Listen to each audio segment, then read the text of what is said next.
Bonjour et bienvenue dans cette nouvelle vidéo sur la chaîne BIM.express. Alors aujourd'hui, un format un peu particulier parce qu'on va parler de nom de domaine expiré avec Jérôme Pasquelin. Et il y a beaucoup à dire, donc cette vidéo sera en plusieurs épisodes à suivre toutes les semaines sur la chaîne. Salut Jérôme, Salut Quentin, comment tu vas? ça va très bien, merci d'avoir accepté l'invitation. Je vais te laisser te présenter pour ceux qui ne te connaissent pas encore, et puis ensuite on attaquera la vidéo, il y a beaucoup de choses à dire.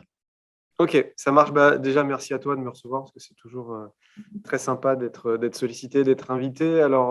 Moi, je m'appelle Jérôme Pasquelin, j'ai 43 ans, ça fait quasiment 20 ans que je suis dans le web, hein. J'ai commencé en tant que développeur PHP MySQL. J'ai monté ma première société en 2004. Je suis retourné en tant que salarié quelques années dans des groupes, enfin dans différents groupes. Et je suis de nouveau à mon compte depuis une dizaine d'années. Et aujourd'hui, mon quotidien, il est réparti entre trois activités, le consulting SEO, l'édition de sites, donc c'est-à-dire la gestion de mes sites qui me rapportent, enfin qui me génèrent des revenus, et ma formation en ligne où j'apprends au monde à générer des revenus avec les domaines expirés. Donc, on parle principalement d'articles sponsorisés et de création de PBN. Voilà pour la petite présentation. Ok, allez, on y va directement. Bon, on parle d'expirer. Mhm. Quels sont les critères de choix et à partir de combien d'investissements tu estimes qu'un nom de domaine expiré est bon? Alors, ça va, réponse classique SEO, ça va dépendre en fait de ce qu'on veut faire avec les expirés. C'est-à-dire que on peut classiquement acheter un nom de domaine expiré pour s'en servir de money site. Donc, ça va être un site premium qui est censé faire du trafic à court ou moyen terme avec des métriques, enfin, c'est-à-dire du jus. Il a pas mal de BL. Donc, on va pouvoir réutiliser ça pour faire du trafic ou pour faire du lien, tout simplement.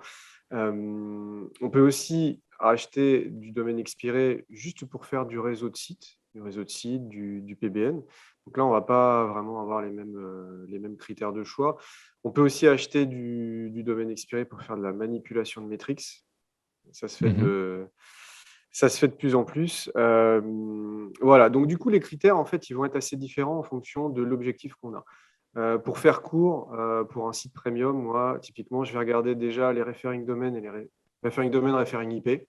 Voilà, Mhm. pour essayer de filtrer un petit peu, c'est-à-dire euh, trouver des domaines qui ont de la puissance et de la puissance qui ne vient pas d'un réseau de sites, voilà, typiquement. L'ETF, le CF, donc ça c'est un grand classique, ça va permettre de filtrer et d'extraire éventuellement les sites qui ont beaucoup de liens en nofollow, beaucoup de liens qui sont spammy. Bah, typiquement, quand on a un gros écart entre le TF et le CF avec un TF qui est très bas, on peut avoir ce genre de profil-là. Euh, Bien sûr, les URL qui sont indexées. Voilà, il faut Mhm. toujours faire un site de points, voir ce qui ressort. L'idéal, c'est d'avoir des URL indexées et des vraies URL. C'est-à-dire que si le site il s'est fait pirater 15 jours avant d'expirer et qu'on a des milliards de pages qui n'ont rien à voir avec la thématique de base, qui sont spammy, ça ne va pas être forcément un bon signal et ça peut poser des soucis au redémarrage. Le trafic récent, donc ça c'est classique aussi, hein, Ouais. théoriquement, s'il y a du trafic récent, alors c'est pareil, hein, c'est du trafic vraiment sur la thématique réelle de l'ancien site, hein. C'est-à-dire qu'il n'a pas il a pas été spammé, il a pas été piraté. Et ben ça, c'est plutôt bon signe. Et vraiment, quelque chose qui est important que beaucoup oublient quand on fait l'analyse de BL, c'est de regarder les BL do follow et indexés. Voilà. Ok. Les BL nofollow, enfin moi je fais comme si ça n'existait pas.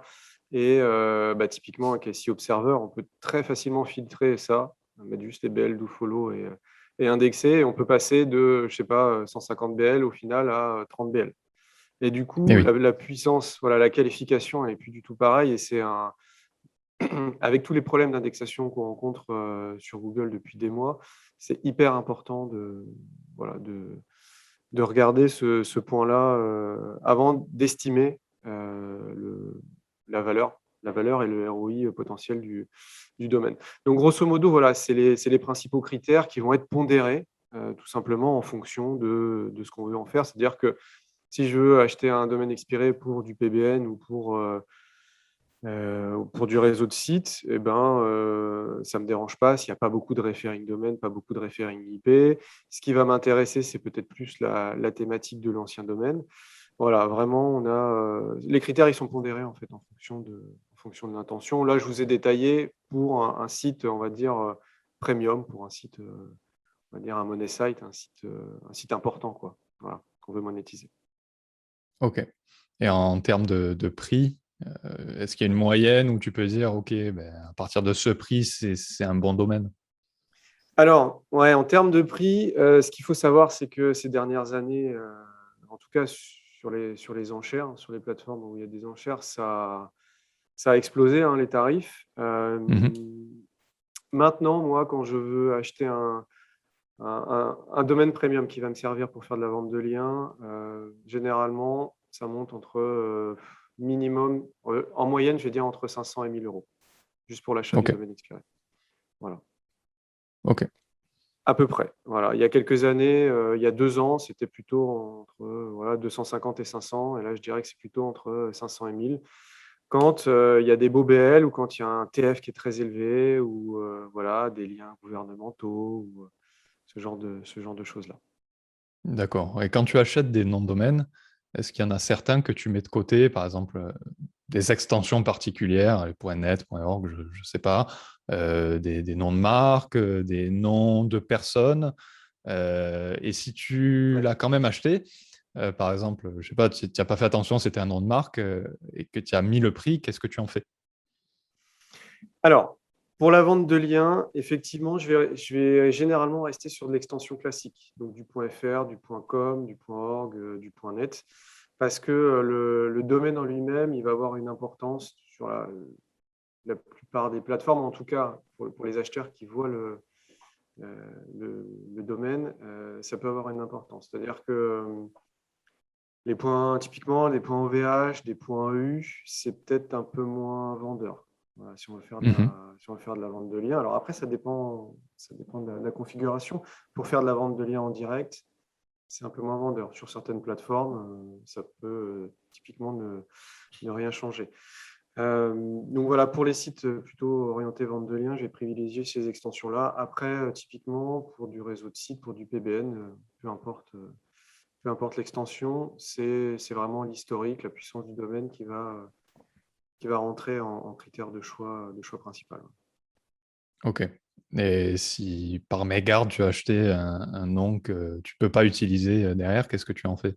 Alors ouais, pour les histoires de marque et de personnalité. Alors les personnalités, je fais un petit clin d'œil à David Shelley d'ailleurs, j'en ai acheté plusieurs. Grosso modo, alors, pour les personnalités, il y a un risque de se faire reprendre. Voilà. À part si on s'appelle, si on est un homonyme, hein, Oui. si on s'appelle comme la personnalité. Euh, il n'y a pas trop de risques juridiques normalement à partir du moment où on ne rentre pas dans du parasitisme, où on ne se fait pas passer pour le site officiel, etc. Voilà. On Mhm. peut très bien acheter un domaine qui a le nom d'un joueur de foot pour Mhm. en créer un portail voilà, des fans de ce joueur de foot-là. Ça, c'est Ok. pas problématique. Après, si on l'achète pour se faire passer, entre guillemets, pour un site officiel, essayer de faire de l'affiliation ou de la vente de produits, c'est pas forcément ça. Il y a il y a beaucoup plus de risques. Après, au niveau des marques, il faut faire un petit peu plus attention. Typiquement, acheter par exemple louboutinpascher.fr ou .com, ça Oui. c'est très clairement très risqué.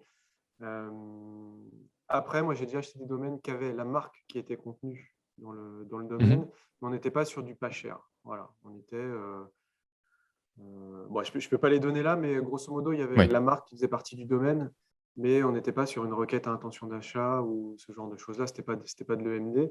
Donc là, il y a moins de risques. Il y a quand même un risque de se faire reprendre. Il faut toujours éviter le parasitisme. Il faut toujours éviter de se faire passer pour le site officiel, essayer de monétiser en vendant des produits de la marque. Euh, Globalement, moi, je déconseillerais parce il y a un risque. Après, voilà, faut peser le pour et le contre. Après, ce qu'il est possible de faire aussi, c'est de cloquer. Voilà, Ouais, on achète le domaine, on va le cloquer sur une erreur, sur une page 500, sur ce genre de choses-là.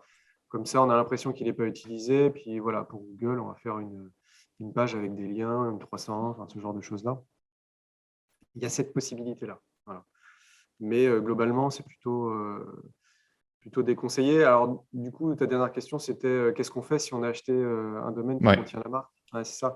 Alors, ce qu'il faut savoir, c'est que la marque, elle est déposée sur une classe, donc sur une thématique. À la limite, ce qu'on peut faire, c'est réutiliser le domaine sur une autre thématique. Voilà. d'accord, ouais, Et du coup, les histoires de parasitisme de site officiel, bah, on n'est plus du tout dedans parce qu'on n'est pas sur la même thématique. Et logiquement, la marque est déposée, elle est déposée sur une classe qui ne va pas correspondre au sujet actuel du site qui a été remonté. Et là, on limite les risques. Voilà. Mais d'accord, voilà, l'idée, c'est quand même d'éviter au maximum. ouais, bien sûr. Mais d'ailleurs, si tu dois acheter des domaines, que tu dois trouver la perle rare, où est-ce que tu irais? Est-ce que tu vas sur les groupes Skype, les groupes Facebook, sur les plateformes publiques? Est-ce que tu as un portefeuille de personnes à qui tu peux racheter les domaines? Alors, moi, j'utilise principalement trois ou quatre plateformes. En fait, Ok, moi, j'aime beaucoup les .fr déjà, même si potentiellement c'est ceux qu'on peut se faire reprendre le plus simplement. J'aime beaucoup les oui, .fr, d'où l'intérêt de faire attention aux marques, etc. Euh, Kifdom, voilà. ouais, Je peux recommander Kifdom, Domexpire. ouais. Euh, J'achète sur Dropcatch aussi. Mhm. David Shelley.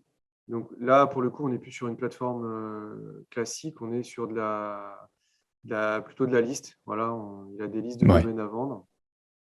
Et c'est intéressant parce qu'il n'y a pas que des domaines qui sont orientés SEO, il y a des domaines avec du branding qui peut être très très sympa. Donc on est sur un cadre un petit peu encore au-delà de l'expiré classique. Et puis expirer de domaine.net aussi. ouais. Classiquement, voilà, classiquement. Ok, même s'il y a un peu plus d'efforts à faire parce qu'il faut filtrer, mais oui. C'est ça. Alors, il faut filtrer. Puis, dans tous les cas, la plupart du temps, les bons domaines, ils arrivent sur les plateformes aux enchères. Ils finissent aux enchères hein, maintenant. Ouais, au final, oui. Voilà, moi, je fais quasiment plus de Snap. Soit j'achète des domaines sur des plateformes aux enchères, soit j'ai tendance à crawler des sites et à acheter des domaines Mhm. expirés qui sont expirés depuis longtemps. Alors ça, c'est la plupart du temps, c'est pas pour les remonter parce que c'est des petits domaines. Hein, ils ont quelques références Ouais. domaines, ils n'ont pas des maîtrises de Mhm. fou. Mais pour faire du PBN, c'est génial. Pour faire du PBN thématisé, on en parlera un petit peu après, mais c'est une très bonne manière d'en trouver. Voilà, tout simplement. Ouais, exactement. Et si tu t'y mets sérieusement à fond dans une thématique, combien de bons domaines expirés tu peux espérer avoir tous les mois? Ouais, alors ça, c'est très compliqué parce que bah, ça va dépendre des thématiques et ça va dépendre de ce qui expire, ce qui est expiré, etc. Mais je t'avoue que j'ai jamais fait l'expérience à fond sur plusieurs mois comme ça, mais je pense que tu peux facilement récupérer. Alors sur des thématiques grand public, hein, bien sûr, parce que si c'est Ouais, des thématiques très nichées, ça va être assez compliqué, mais tu peux en récupérer plusieurs dizaines par mois.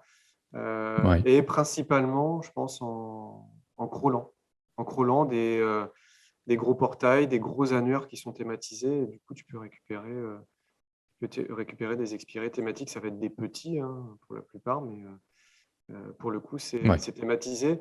Et après, ce que je fais, parce que de toute façon, on est toujours limité là-dedans, c'est que il y a la thématique, puis il y a l'univers dans lequel est la thématique. C'est-à-dire que si par exemple, j'ai un client dans l'immobilier, eh ben, je vais aussi essayer de récupérer des domaines expirés dans le bricolage, tu vois, dans la maison, la Mhm. décoration. On n'est pas dans l'immobilier pur, mais on est dans le même univers. Et pour moi, ça le fait. Moi, j'ai toujours fait ça quasiment et ça marche plutôt pas mal. Ouais. Ouais, ok. Donc maintenant, on va faire un gros coucou à tous les SEO qui nous regardent. Maintenant que j'ai acheté mon nom de domaine, selon toi, j'ai combien de temps pour l'exploiter? Est-ce que je le laisse des mois chez mon registrar ou est-ce qu'il faut l'attaquer de suite? Et plusieurs questions avec celle-là. à partir de combien de temps un expiré va commencer à générer de l'argent, c'est-à-dire à partir de combien de temps on va être rentable? Est-ce qu'il y a des thématiques qui marchent mieux que d'autres? Ouais. Et est-ce que ce temps pour être rentable avec un nom de domaine expiré, est-ce qu'il a tendance à s'allonger avec les problèmes d'indexation, etc., comparativement à avant ou pas? Et pourquoi? Ok. Alors, je vais répondre à la première et je pense qu'il faudra que tu me reposes les autres parce que je vais avoir oublié Ouais. la moitié. Un domaine qui est expiré, effectivement, il faut le remonter le plus rapidement possible. C'est une des maladies des SEO, c'est d'acheter des domaines expirés et puis de les laisser dormir pendant très longtemps. Là, vu les problèmes d'indexation qu'il y a depuis X mois maintenant, ça fait plus de 6 mois, hein, ça fait 6 mois, un an là, que c'est assez Mhm. compliqué. C'est encore pire en fait si on laisse dormir un expiré. Donc, il vaut mieux même remonter une monopage avec un peu de contenu dessus, quitte à faire même de la monopage avec un timer en travaux, enfin, Ouais. en cours de remontage. Mais en tout cas, il faut envoyer une en-tête 200 à Google pour dire que voilà, il est plus expiré, c'est remonté, il y a quelque chose qui se prépare, même si pour l'instant il n'y a pas de contenu, il n'y a pas vraiment de site, mais il faut le remonter le plus vite possible parce que plus on met de temps, et plus ça va jouer sur l'indexation des futures pages, sur la courbe de trafic. Voilà, tout simplement. Donc, Et il faut le remonter d'autant plus rapidement qu'il a déjà des pages indexées. Si tu as déjà pris c'est un ça. domaine indexé, c'est bien de le remonter rapidement, quoi. C'est ça, ouais, c'est l'idéal. C'est l'idéal. Et dans tous les cas, moi, j'ai eu le souci avec une monopage. Même les histoires de timer là, que je disais, avec des pages Mhm. qui sont quasiment vides hein, aux yeux de Google, eh ben, ça peut se désindexer au bout d'un moment. Donc, Eh c'est-à-dire oui. qu'il y a une page, mais il y a quasiment pas de contenu. Même si ça envoie une en-tête 200, ça peut se désindexer. Donc là, il y a un vrai truc à faire avec le contenu. Le mieux, hein, moi, je ne les laisse plus hein, maintenant. Je les remonte maximum sous 3-4 jours. Et je mets entre 500 et 1000 mots. Voilà. Minimum, Ok. c'est une monopage entre 500 et 1000 mots. Et, avec tout de suite une redirection de toutes les pages internes sur la page d'accueil pour que voilà, ça redirige le jus sur la page d'accueil en attendant que le vrai site soit remonté et éventuellement les URL Mhm. profondes soient remontées. Voilà. Ok. Après, il y a la solution, la possibilité aussi de d'envoyer une en-tête maintenance à Google. Mhm. Ça, c'est un truc voilà, qui marche plutôt bien. Euh, c'est Paul Sanchez, en fait, qu'on avait parlé quand il était intervenu dans ma formation. Et c'est vrai que, en fait, quand on met une en-tête maintenance, je sais plus je me rappelle plus du code de tête, mais en fait, Googlebot, il crawl régulièrement. Parce qu'en fait, on lui dit, bah D'accord. voilà, le site, il est en maintenance, donc il est remonté, il est en maintenance. Donc, comme lui, il veut avoir un index qui est assez frais, il va venir crawler très régulièrement pour voir s'il y a quelque chose qui est remonté. Mais avec tous les problèmes d'indexation qu'il y a depuis plusieurs mois, je ne sais pas si ça, c'est encore viable. Ça fait longtemps que je ne l'ai pas testé sur du long terme. Mais il y a cette solution-là aussi. D'accord. Et j'en profite, tant qu'on y est, pour proposer une autre solution, c'est celle de BIM, hein. On a sur catalogue des sites Super. thématiques déjà montés avec 10 000 mots, maillage interne et tout. Tu achètes ton nom de domaine, tu mets ton site et en 5 minutes, il est remonté.